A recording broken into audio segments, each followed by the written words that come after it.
So for dinner, we've got Zagreb schnitzel. Inside, I've put some ham and cheese. We got breadcrumbs. All this I've done on a hot air. Homemade mayo and tomatoes from my garden. This looks stunning.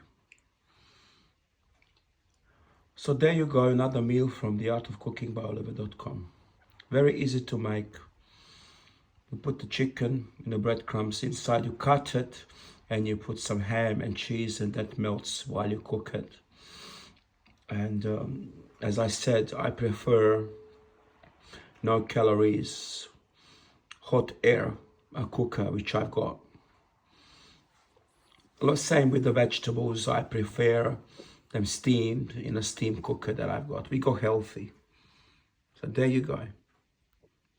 Zagreb, the capital of Croatia, schnitzel with homemade mayo. You can Google it. It's very easy to make. Very, very easy. Thank you very much.